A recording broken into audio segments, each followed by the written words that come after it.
being unstoppable doesn't mean that you are not going to be stopped at times. In fact, you need to fail at certain points, because if you don't, it means one of two things. You've either set the bar too low, or you're not moving with enough aggression, with enough determination, right? Like, pick up the pace or elevate the bar. You've got more to give. So being stopped is actually what will make you unstoppable. This show has always been about helping people overcome extreme adversities, whether that's life or business or in kind of any number of things, relationships, you name it. And let's just say you've overcome a few adversities, obviously. I want to kind of step in there a little bit. And I actually want to talk really kind of step in there with kind of how you got to where you are from a perspective of, multiple tours, obviously multiple situations that ultimately having you obviously losing one of your limbs. Like, walk me through that entire process. Whew. Yeah, there's a lot there, man. The 30,000 foot view, I came into the military because of 9/11. I was a sophomore in college, and it was a moment that I'll never forget, as is the same for most of us that were old enough to appreciate the gravity of the situation. And I was really pissed off, and, I wanted to be part of that response. Ultimately decided to come in as a Special Forces recruit, an option that gives guys off the street the chance to bypass the conventional Army and go straight into the Special Forces pipeline, which is what I did. After, just over 2 years or so, 2.5 years of training, I earned my Green Beret, and then, boom, I'm in Afghanistan on my first trip, 4 or 5 months after that. My third time in Afghanistan was when things changed for me quite significantly. I was wounded on 3 separate occasions in combat. All the same tour, right? Yeah, all the same rotation. Yeah, all in the same 6-month period of time. The last injury, being the most catastrophic, resulted in the amputation of my right leg above the knee. And then, I knew from that point, literally, that I was going back to my team. I was going back to my unit. I was going back to my lifestyle. Like, nothing was going to change other than the how. And after a year in the hospital, after winning a slugfest with the Army, who really tried their best to have me medically retired, eventually I earned my way back onto the team, and I've really been doing the same thing ever since. Yeah. Well, I don't want to undervalue, because one of the things that I appreciate most about your story, it's not just the resilience of getting back onto the teams. It's everything that you faced just living. Obviously, if I'm not mistaken, you're the one that actually originally tied off all the tourniquets and things of that nature on your own leg. That ultimately, I think, gave you a little breathing room. And then you obviously had some medics that really poured into you and really kind of basically tried all kinds of things, because correct me if I'm wrong, but you actually had the wrong blood put in your body as part of the transfusion process, right?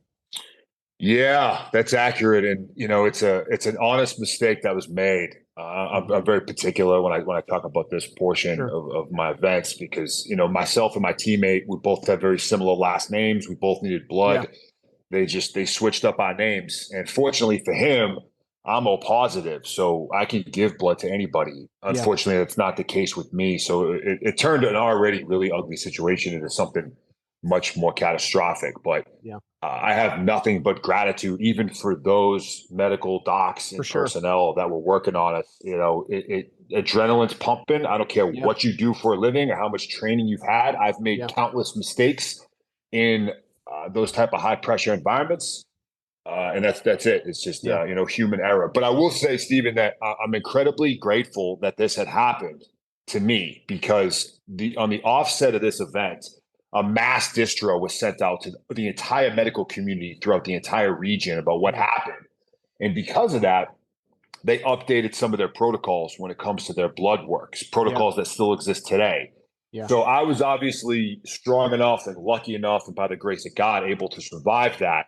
But had that not happened to me, who's to say that the same mistake couldn't have happened to someone else who was incapable of surviving? So it worked out. No, I mean, obviously we're talking about a situation that, intense pressure. Everybody's trying to just save lives at the time. So I want to make sure the audience has appreciation of how much you've been through and how far you've fought to get to where you are today. Sharing your story, sharing the warrior ethos, sharing objective secure, like sharing all this really positive, impactful things that you would have not have learned or gone through or been able to share with other people without having gone through those experiences. Absolutely. And one of the reasons I like to bring that up is because one of the things that I believe is there really is no quote unquote success, if you will, without extreme levels of sacrifice and accountability, and kind of working through that. One of the things I've heard you say before, and I think I see this in a lot of people that are extremely resilient, extremely driven, is they hate losing more than they hate, or they hate to lose more than they love winning. Talk to me a little bit about that. Yeah, man. I mean, while winning is certainly important and it drives a lot of us, and I do believe competition breeds results, and you can decipher what winning looks like a lot of different ways. Is that synonymous with success?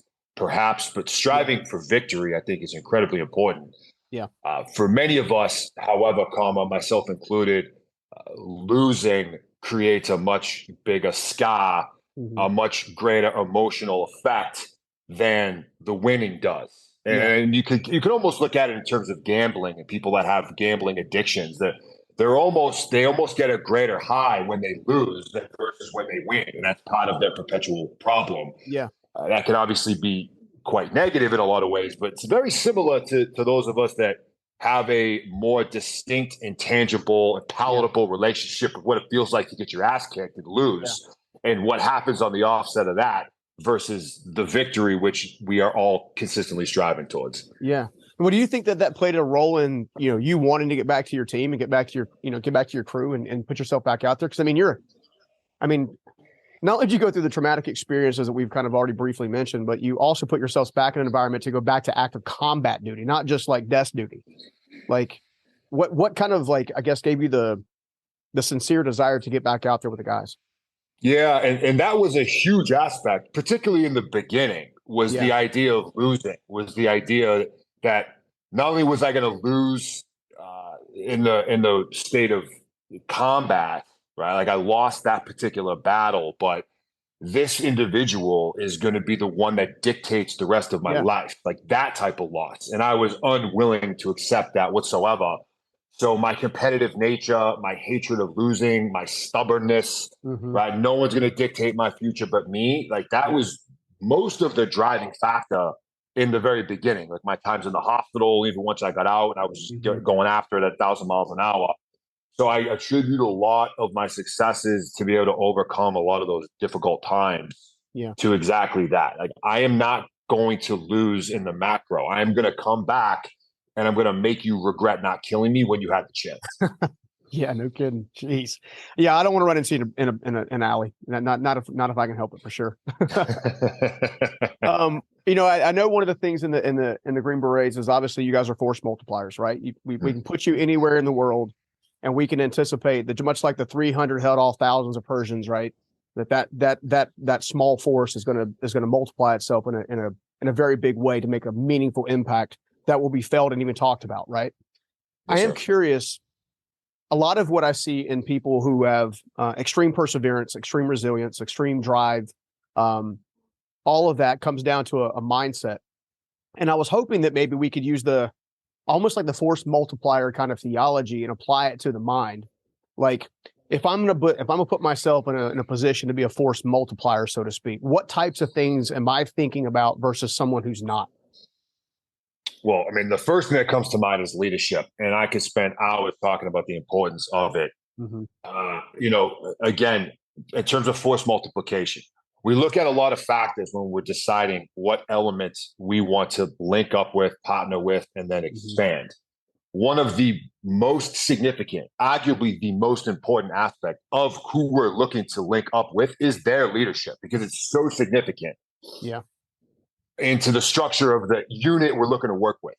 And then for us, right, we need to be able to influence. That's the key word. We need to be able to influence these individuals. And in most methodologies and leadership training, it will look at influence and leadership as being relatively synonymous. That is essentially what leadership is. So the ability to come in and influence via inspiration and understanding and education and knowledge is essential for us to be able to do our job. If without that, we don't exist, period, all stop. So that particular methodology, that aspect of force multiplication can be applied. This is part of some of the leadership consulting and coaching that I do, is exactly within this paradigm. It's within this model. It's, yeah, we do this in some of the most extreme of all circumstances, the most austere environments, mountaintops, swamps, jungles, with people we may barely know that all have weapons and want to hurt people. And then we're going to go take that and apply it to people who actually want to hurt us, like the extreme examples. But the same principles can be applied regardless of your sector, regardless of your industry. It's leadership, influence via inspiration and understanding and knowledge. Yeah, no, dude, that's so good. It actually reminds me of some earlier days. And, I've be a owner and entrepreneur of multiple businesses at this stage in the game. I think one of my most heartbreaking moments in leadership and using that force multiplier kind of theology was actually going to an environment where I was deeply betrayed. In my case, having to fire an executive team overnight for embezzlement. And from what I've seen, and I know I know you've had an experience with this as well, where someone that you pour into ultimately becomes the deciding factor, somebody that ends up, injuring you in some way, shape, or form. Talk to me a little bit about overcoming betrayal and getting back to a healthy mindset after a betrayal. It's such a it can be so damaging. Betrayal could arguably be the most damaging to our emotional wellness. In the first example that obviously comes to mind is I was wounded along with 11 of my friends, 3 of which were killed at the hands of someone that we had been working with. This was an insider attack. So an Afghan national police officer that we had been training and going on operations with, and I literally taught that guy how to use the machine gun that he shot me and my friends with. So that was that added to the impact of being wounded. And I've been wounded twice before. I fully bought into the come back with your shield around it. Like, this could be it. And I'm willing to accept that under all circumstances. But the knowing that it was going to come at the hands of someone that I've been working alongside of did twist that knife significantly harder and deeper into me. What was critical for me was, and I didn't learn this for months later, when my team, they eventually got back to the States, they came to Walter Reed, they visited me. They informed me as to the reasoning behind why this dude did what he did, according to the intelligence and the information that they had. And essentially, this is a tactic that had been used wildly successfully with the Taliban in particular, is they would barge into the home of someone that had access to us in the middle of the night, 9 guys with guns, and say, here's the deal, man. You got 2 options. Option A is you go do this for us. You're definitely dead, but it's better than option B, which is we brutalize your entire family right now in front of you, slaughter them, and then kill you. Either way, you're dead. But if you do option A, your family will be taken care of. And when I was told that, I could empathize with that guy. I mean, I would do absolutely anything to protect my family. So through that lens, I would have done the exact same thing. So by hearing that, it allowed me to release a lot of anger and rage that I had built up and be like, you know what, dude, I get it, man. No hard feelings. Yeah, for sure. Well, I think perspective is powerful. I've told the story before on air, but a long time ago, I grew up in a crazy home myself. Like, parents are all over the place and whatnot. And then, gosh, I was probably 35 years old, and I was talking to one of my mentors at the time. And he's like, dude, you always got, when are you going to let go of that chip on your shoulder? Like, when are you going to let it go? I'm like, what chip? What are you talking about? He's like, that's exactly what I'm talking about. You're always ready for a fight. He goes, and I appreciate the fact that you want that, that you're a warrior and you've kind of been resilient. You've gone through a bunch of stuff, but let me ask you something. He goes, you got all this, this frustration and all this, pent up demand inside of your heart. Like, let's talk about it a little bit. I said, okay, well, that's fine. Where do you think that comes from? And of course, we went backwards and finally got to a disappointment that I had with my mother that unfortunately had, at that time had abandoned us. And he said, let me ask you a question. He said, who do you think taught her to be a mother? And I'm like, I have no idea. She's, well, she probably learned to be a mother from her mother. What was that relationship like? Right. And come to find out, that was obviously a difficult relationship. And then we fast forward a little bit. She goes, from now on, with anybody that you need to kind of maybe get to that place of forgiveness, I want you to picture them as a little child who falls down and skins their knees. Are you gonna come up to them and be really aggressive and come at them with a lot of anger, or or are you going to come at them from a place of they're a wounded child and kind of step into it? And as a person of faith, that speaks to me a lot of different levels. But I love perspective just for that reason, because it's that outside way of looking at things that tends to shift everything, you know? Wow, that's great.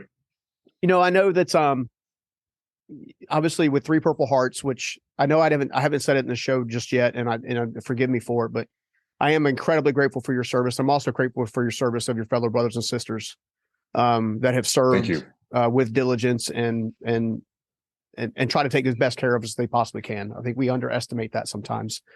On top of that, I personally will volunteer with USO on a consistent basis. They have a program called the Warrior Reset Program. And I was speaking at Fort Bragg. This is probably 2 years ago. And I was talking to a young man who had just gotten back from a combat deployment. And you could tell he was visibly shaken. So I guess the question I'm going to come at you with next is really for fellow brothers and sisters that have been in combat. He was really struggling with a couple of the choices that he had to make in the heat of battle from, I guess what they refer to as moral injury, right? And I can only assume that a lot of brothers and sisters have had to battle a lot of different things. What are some techniques or some mind methodologies they can find healing from that? Because obviously they did what needed to be done. I mean, I'll first say here, I don't believe that there's necessarily a black and white answer that's going to work. Like, this is the way. And, you know, it's certainly independent, case specific, and variables can certainly change. I can just say from my experience, I've been in those positions many times. Mm-hmm. And, you know, one particular example, I'll tell the quick story. We get ambushed, you know, it's a pretty significant gunfight. I grab a Carl G, which is an 84 millimeter recoilless rifle, and begin lobbing rounds into the second story structure of this building that we're receiving Dishka machine gun fire out of. I'm like, maybe my fourth or fifth round, I finally dial it in and I unload. It ended up being about 3 or 4 high explosive rounds directly inside this 2-story structure. That particular aspect of the engagement turns off. We deal with the rest of the problem. And about 2 or so hours later, we eventually get ourselves to that location to conduct BDE or battle damage assessment to actually see what happened on the ground. I make my way up to that 2-story structure, and, you know, there's a lot of pink mist and goo all over the place, including some shoes that were clearly being worn by at least one child. Mm-hmm. And seeing that with my own eyes, knowing that I'm the one that caused that damage, I'm the one that caused that death, was a really difficult moment for me in that time. Mm-hmm. You know, I had to step outside and kind of compose myself. You know, some of my team leadership came over and they said, hey, man, like, they put them in that position. You did it, right? You did not put them in that position. They put them in this position. Mm-hmm. This is their fault. You were doing your job. And the unfortunate reality is, even with the highest moral standards, the highest ethical standards ever, you're talking about fraction of a second decisions that human beings have to make, man. And we can train, and we do, and we have SOPs, and we have all this protocol and all this stuff that we spend hours and years on in repetition. But at the end of the day, you're talking about human beings, and human beings are susceptible to emotions, both in the decision itself and then the offset of having to deal with the emotional wave of this decision that was made. So I'll just summarize that by saying, you know, as long as you're an individual that knows where their integrity is and knows where their morals are, and maintain a grasp on that consistently, the reality is combat is a very ugly, nasty world, and you can see just how brutal human beings can be in some of the extreme circumstances. But if you maintain a grip on who you are as a moral human, that for me was what I was able to continue to grasp onto. You know, following some of these events. Yeah, man. Well, first of all, I appreciate you sharing that, because obviously that was probably not an easy question just in general. And I did it specifically because I wanted the brothers and sisters out there, if you will, to, I guess one of the things that I've seen too many times working with the USO programs is a lot of people that have a lot of servicemen and women that have gone overseas, have been deployed. Many of them have had combat. Some of them are special detachments. We would do special programs, a lot of special forces. And sometimes you can just see a broken heart that just wants some hope, right? They've been through hell. They've managed to get home, and then they kind of start to rebuild themselves from a place of hell, like, you know, basically reconnecting with their family, reintegrating with their spouse and things of that nature that I've seen. And, no one knows how to talk hope into somebody like somebody's already been there. Somebody's had to make those choices and pour into that. So I appreciate you taking a time for that. Because I think it's going to help a lot of folks. I really do. I want to talk about Objective Secure a little bit. Yeah, let's do it. Yeah, it's a brand new work. For the most part, I'm trying to get my hands on it, right? But let's talk. Yeah, we owe you one. Yeah, man. So tell me about Objective Secure. What made you want to spend some time in it? Why is now the time? All that kind of stuff.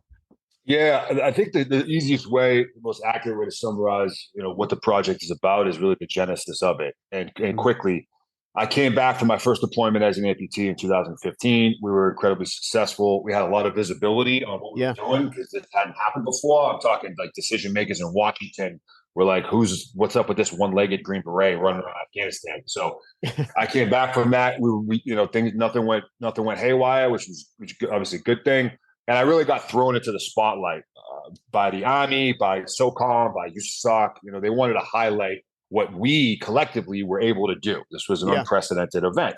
Yeah. And I was being asked to do interviews and speak to decision makers. And a lot of it was focused on our strength and conditioning program. And they needed an increase in budget. So, hey, Nick, can you come talk to these guys about this thing? And I hated it, Steven. I wanted nothing to do with it. And I learned very quickly that when a 3-star general asks you to be a part of something, he's really not asking you anything, because I tried to decline this. Yeah, very much a voluntold scenario. Yeah.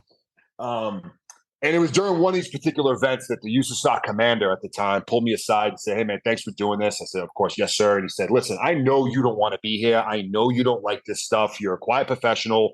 You don't want to be treated any differently than any other team guy. I get all that. Here's the thing, however, is you now have a responsibility to share your lessons learned and your experiences. And it's not about you. It's not about you seeking the limelight, fame, fortune, whatever. It's about enabling someone else that's struggling with a similar situation or just some other type of adversity. You owe it to them." Yeah. And that was the catalyst for my mentality to kind of change. The light bulb didn't go off, and it wasn't shining down on me super bright, but that's what turned the light on. So I gradually began kind of putting myself out there. Social media, it kind of blows up a bit, and I'm getting asked the question, how did you do what you did? Thousands of times. And I'm answering people one at a time. Boom, boom, boom, boom. I do that, Stephen, for maybe 3-4 years. Yeah. Well, at some point, I realized this is wildly inefficient. So what I'm going to do is I'm going to answer this question on a Microsoft Word document. I'm just going to outline the answer. How did I do what I did? Yeah. So I ended up coming up with, about a 7 or 8 step phased model. Step 1, step 2, it was a guide. That was it. Yeah. Purely based off of efficiency for me, so I could just copy, paste, send, and then be done with it.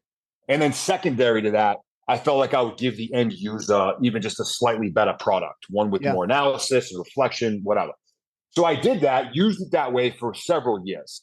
Yeah. Well, now it's June of 2020, okay? Like peak COVID. People are living crazy, locked in their houses, losing their minds. It's like a really weird time for all of us. Well, I'm in Key West going through dive school. And one of my really good friends, we played football together in college. He calls me up and he's like, "Hey, man, how you doing?" I'm like, "Not good. I'm getting my ass kicked down here, but I'm hanging on, hanging on by a thread. I got 2 weeks left in this course." And he just comes at me and says, "I think you need to write a book."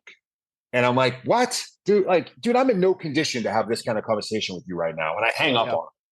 He circles back about a week later after I'd been home. He hits me with it again. I said, "You know what, dude? I love you. I respect you. Let me just think about what you just said to me." Now, keep in mind, this is now July of 2020. Yeah. And the gyms are closed. The fight houses are closed. Yep. We're doing weird one-off half team room type schedules because of COVID. So I got a lot of extra time and energy on my hands that I otherwise wouldn't have had. I would have been spending it doing my normal thing. Yeah. So I sit there and think, you know what, man? I kind of have this Word document product that I've been using for the last few years, and it's been successful. It's been helping people. The feedback's been tremendous. Yeah. Maybe there's something there. And he's like, "There is something there. Keep going with it." Yeah. So it's July of 2020. I decide I'm going to move forward on this thing. No idea what it's going to look like. I'm going into Iraq in December on my next deployment on the team. So I gave myself that window just to see what I could come up with. And dude, I caught the bug for this thing, and it just became this obsession And I found myself at times I'm hammering down like 2,000 words in a day. Fast forward to like mid-November, and I'm sitting on 75,000 words. And it's like, Jeez, holy man. shit, it looks like we Yeah. might actually That's have 2 something. books, homie. That's 2 So books. I use that story to just educate people on kind of how it came to be real. But the major point is it's still Objective Secure, although now it's a book and the audio version's on its way Yeah. out. It still is exactly the same thing it was when I first wrote that 9-page thing outline, 7 years ago. It's still the exact same thing. It just answers the questions. How did you do what you did, and why did you do what you did? Yeah. To enable those that are also striving for goal achievement and dealing with some adversity. No, dude, I love it. In fact, it's interesting that I feel like certain works, right, whether it be videos that you create or a book that you write, I feel like certain works come from certain experiences, and other certain experiences, certain works call you to them. And I think Objective Secure called you to it, so it could then be delivered to other people to encourage them and kind of walk them through a process of fighting back and putting themselves back out there and kind of getting that what I would call the resilience muscle really defined and really built really well. That's a great point. Yeah, and then and I think we underestimate that, because if you look at the top producers, it doesn't matter what industry, all of them share one very defining trait in common. They're all incredibly resilient when others would not be. And anything Objective Secure, any works like that can help people increase that and grow from that and use it as a tool, need to be used on a consistent basis. I'm curious, would you mind giving us 1 or 2 of the steps that you outline in the book? Yeah, so the first section of the book is all about the mindset. There's 2 sections, mindset and strategy. And the mindset, it takes up a pretty big chunk, because I just believe it's absolutely essential. You can have the greatest plan and the X's and O's are all lined up and your set rep scheme is perfect and you got your macros are dialed in and you're doing the journaling and you're doing the hard conversations with your spouse and like all the tactical things, but it all starts and ends and is maybe able to be maintained with your mentality is absolutely essential. So I place quite a bit of bandwidth on that. I use the warrior ethos to really frame this warrior mindset. War ethos is extracted from the soldier's creed. It's very militant language in general, but it's very easily translatable and relatable to anybody, regardless of your circumstances or what you do for a living. So there's a heavy emphasis on that. And then when you move over into the strategy piece, I'll just highlight the first section of that, which is identifying the mission. Like what is the goal? Like what is it we're trying to do here? Yeah. And there's a lot of people that are going to listen to this on your platform that I've probably already engaged with that have come at me with questions. And 99 times out of 100, regardless of the question, my immediate response back is like, well, what are we trying to do here? Like, what's your goal? What's the mission? Because if I'm going to give you something real, I need to know where you're going. But more importantly, you need to know where you're going. Yeah. And I do believe that 100%. that has to be, or at least without it being rooted in both passion and purpose, it's going to be really difficult to achieve that because of what you just talked about, Stephen, because of that need for resilience, because adversity is coming. You are going to get knocked down. You're going to get derailed. It's inevitable. And I can just say for me, having a love of the game of being a Green Beret and earning a Green Beret every day, and then having a very strong attachment with why I'm put on this earth. My purpose is to do this. Yeah. That is what enabled me to get past all these difficult challenges at its core. And then it's just a matter of finding out the mechanics behind how do I actually do this. So identifying the goal, having that to be extremely clear and defined and continuously refined to the point where you can see it, touch it, smell it, taste it. Yeah. I hit that aggressively in the beginning because I do believe if you don't know where you're going, any road will take you there. So let's place considerable bandwidth on that. And then we've got something to work with. Yeah. No, dude, that's so good. And I would dare say that kind of falls in line with something else I've heard you say before, which is that is your mission critical objective, right? So no matter what industry you're in, what is your mission critical objective? What must you do here now today to do this next thing tomorrow? And I think getting clear on that is super important. As I've worked with people, and I know you've seen this in your work as well, almost everybody that I come in contact with that would define themselves are stuck or confused or lost, or in almost every single case, they have not defined where it is they're trying to go. Like they can't articulate it. right? Which is another reason I love that so much. I think the other thing that sticks out to me that you had a recent Instagram post that really stuck out to me and really spoke to me. And it's do the hard work in isolation. Essentially, it's kind of like, be willing to do the hard work. Talk to me a little bit about that, because I feel like there's that in and of itself is a very, very powerful message. Yeah, and I want to emphasize this, is when I talk about hard work and comfort within isolation and solitude, I'm not suggesting that it is beneficial to intentionally isolate yourself from a community. Enough, yep. Right? Community and team and that dynamic is incredibly powerful. Yep. And for me, that was essential at every single point within this journey, was who I chose to surround myself with and their influence on me.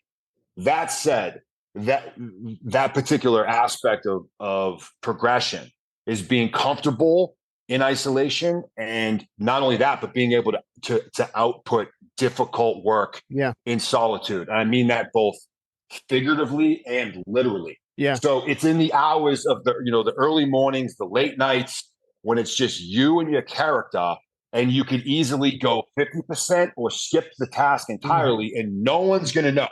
Right? No one's going to know the difference. There's no coach watching. There's no spouse. There's no teammate. There's no teacher. Like, none of your haters are like, no one's paying attention to you right now. Yeah. Are you able to dig in and go at 100% anyway? Are you able to work that hard when the lights are off? Because it's significantly easier to do that stuff when the lights are on, when people are watching and you want to perform. You don't want to be embarrassed. Yeah. Can you do that kind of output when the lights are off? And then from a figurative perspective, from almost a mentality perspective, even if and when we're surrounded by people that are right around us and they're supporting us, no one's going to see our vision as clearly as us. Yeah. And there will almost certainly be people that have doubts. They may express that, or you may sense that. This was the case for me. When I said, I'm going back to being a Green Beret in combat, 99.9% of the people around me, people that love me, were like, yeah, man, you got this. And you look in their eyes and they're like, this ain't going to happen. I knew that. And I was okay with that, because my faith, my belief, my unwavering faith and belief in what I was doing was strong enough for me to continue to pursue it anyway. That's what I mean by comfort in isolation, but then also the ability to dig in and grind in that isolation. Well, I think that's fantastic. In fact, I love the fact that you actually talked about the importance of community, but also the importance of, like, it's almost like you're working on yourself and within yourself to excel yourself. Like, it's kind of like that domino effect, right? Absolutely. And when I look back again to what we refer to as these unstoppable stories, these stories of people who have become unstoppable, meaning that nothing stands in their way. They go after what it is they set out to go. They have a level of certainty, which you just expressed very clearly, about, this is where I'm going. I want you to come with me, or you can watch me do it from afar. Or you can be part of the squad that helps me get there, but I'm going to do it. Like, during those moments of certainty, while you were doing the work on your own, developing the character, all that kind of stuff, while you're doing, did you have doubts that came up? Because you strike me as someone who's very, very, like, hardcore focused, but I mean, I would have to assume that at some point in times you had to talk yourself into things. 100%. 100%. Countless moments of doubt and questioning. Is this possible? Right? I mean, objectively speaking, that's a fair question for anyone, including me, to ask myself. Like, this has never been done before. Yeah. So it's in those moments of failure and fear, and mostly on the offset of something going wrong, and I'm laying face down on the ground, sometimes literally. And it's in that split second where it's like, dude, really? I mean, is this even possible? I'm a human being, and I think that this is the case for most of us. I would say all, except we don't live in a world of certainties. But this happened to me countless times, immediately following a failure. Usually the epic ones, where I'm out of my ass and I'm done, I'm exhausted. Sure. I cannot figure out how to do this task. But being able to grasp onto the vision of where I knew this needed to go is what I was able to use to pull myself back up and say, there is no question as to what it is you're doing. You've already answered that. So let's all roads proceed to the how. what you just did clearly didn't work, but that's a good thing. That's a good thing, because that's where the wisdom is located. So get up, suck it up, learn, let's analyze what just happened, and then let's keep going again and again and again. And I don't want to paraphrase or mislabel the name of your platform. I think it's incredible, right? But being unstoppable doesn't mean that you are not going to be stopped at times. In fact, you have to be. You need to fail at certain points, because if you don't, it means one of two things. You've either set the bar too low for yourself, or you're not moving with enough aggression, with enough determination, right? Like, pick up the pace or elevate the bar. You've got more to give. So being stopped is actually what will make you unstoppable. Yeah. Well, because that stopping is building that muscle, right? No matter what muscle it is, it's putting you in an environment where there is no certainty. And the only way to get out of that environment is to creatively figure out a way out of it. It's that strategic problem solving, that I think it teaches you, kind of thing. In fact, I've always told our audience that, to me, unstoppable is nothing more than making consistent progress. Like, to me, even like, and what I mean by that is, some days it's just getting out of the freaking bed, right? That's a step where you consistently made progress. Some days it's, picking up the phone. Some days it's going for a run, putting in a harder workout than you did the day before, that kind of stuff. I'm curious how you would define unstoppability, just in general. The second warrior ethos tenet that I use within Objective Secure and is within the creed is, I will never accept defeat.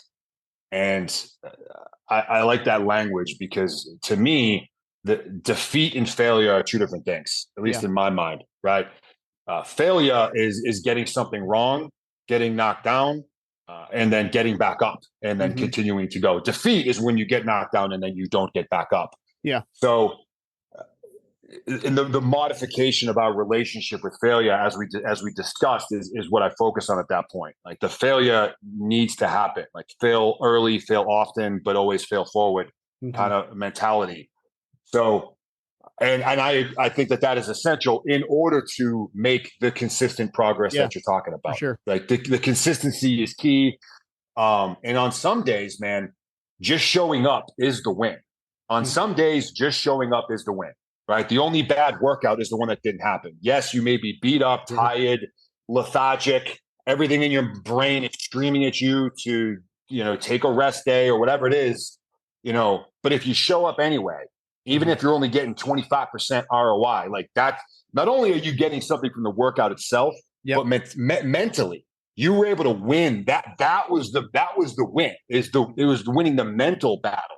The workout in that example is more of just a byproduct. It's more of a bonus. Like, you won the street fight in your mind, where everything was saying no, and you said, no, I can keep going. That is the win. And some days I think we just need to be okay with the reality that while we need to make tangible progress on the ground, on some days, just showing up is the win in itself.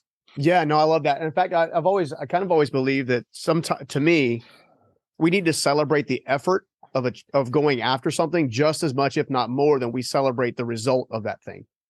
It's just like, there's a certain grit and tenacity that comes up from just getting up and trying again. All right. Or putting yourself out there consistently. Right. I know one of the other things that's I've heard you discuss, and it resonated with me huge, is this concept of radical honesty. Because I know for me, when I was overcoming homelessness and that stuff like that, it was the radical honesty that ultimately set me free. And I'm curious to know, from your perspective, what it means to have radical honesty in a constructive way, and then radical honesty, or if you will, on a deconstructive way. Dude, that's such a great point. I would argue that in today's, Instagrammed and filtered and photo edited world that we all live in, and I'm by no means anti-social media. I think it's a powerful tool. Sure. Today's environment, because of that, it places an enormous pressure on us to display this vision of ourselves that may not exactly be 100% authentic. And we're all guilty of it. You take 19 photos and you choose the best one, and that's the one that goes hot. A couple filters here and there, maybe a slight edit or two. Like, I add hair whenever possible. There you go. Right. And it's nothing to be ashamed of. It's just a kind of a reality of where we're living. But because of that, I think just has enabled that much more, a more difficult internal dialogue within ourselves about who we actually are, what is my actual current operational environment, and who do I actually want to become for real. Like, forget about what I just sent out with the, I'm sure inspirational caption, and forget about what I'm telling my parents and all this facade like externally projected aspects of us. Really, who do you want to be and what do you want to become?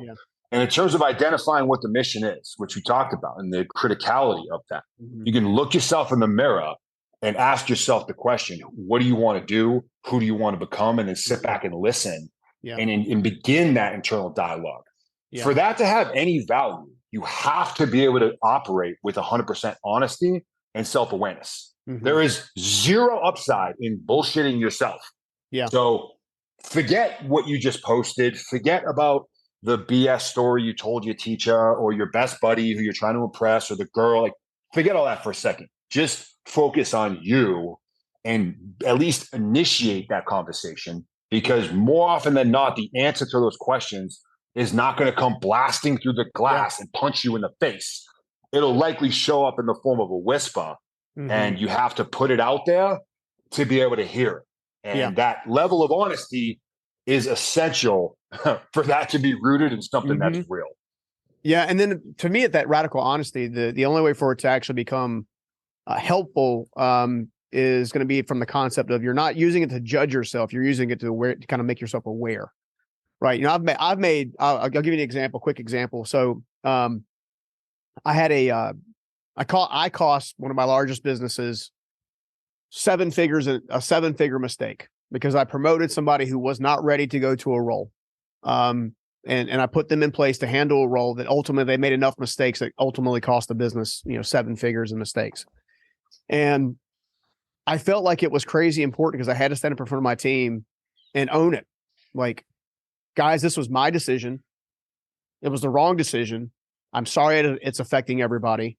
But at the same time, I know that I was, with my radical honesty part, I was trying to do what was right for that team member.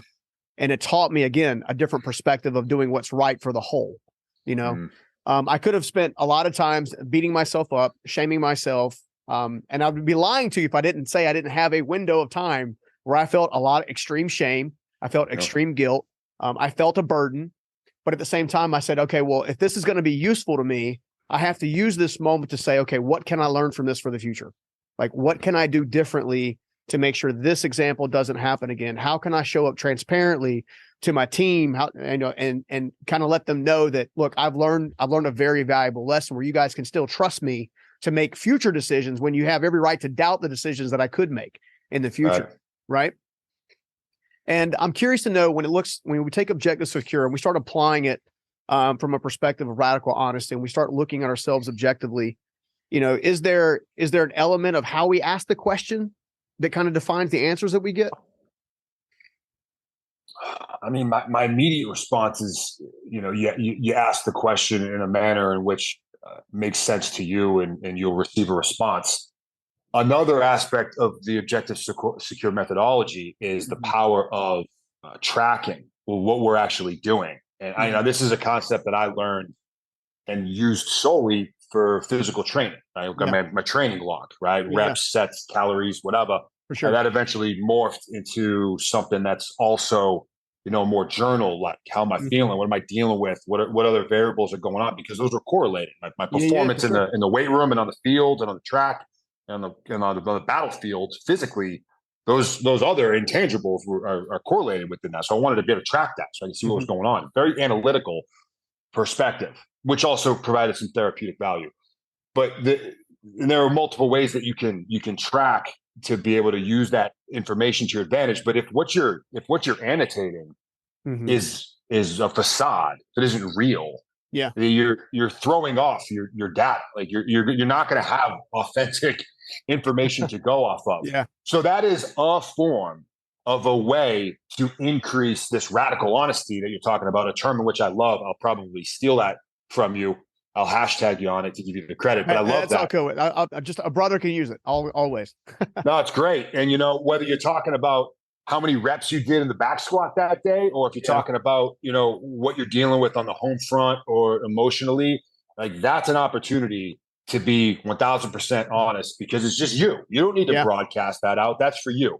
For sure. But if you are inflating the numbers, if you're not being authentic, and you use this for the incredible tool that it is, and you look back a month later and you're reading your data, you're like, what?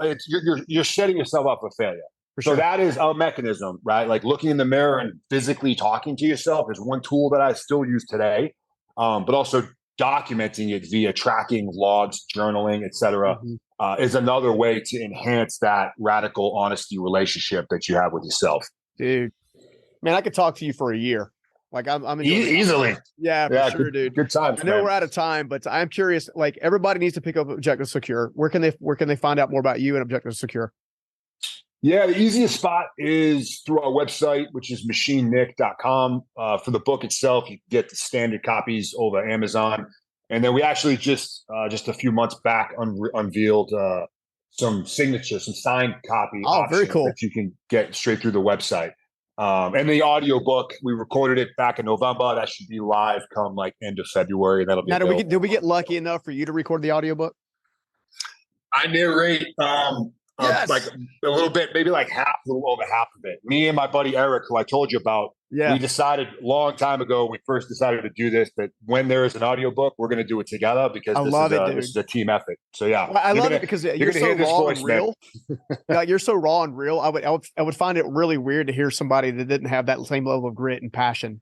Like I think one of the reasons you're so effective and why I think God's going to continue to use you in a mighty way is because you are raw.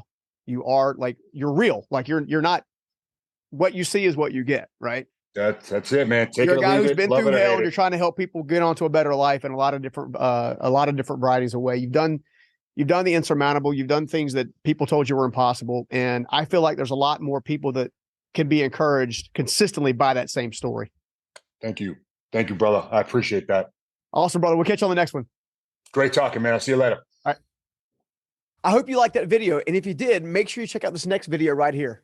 Go out there and fail first. Don't be afraid to say, I don't have the answer, but I can find it. I think resourcefulness is the number one skill that you can have as a human being right now. So it's like, I don't know the answer, but I can find it. And so you don't have to lie. You don't have to be deceitful, especially if you're brand new. You get to say, hey, I'm brand new. I don't have the answer, but I can find it for you.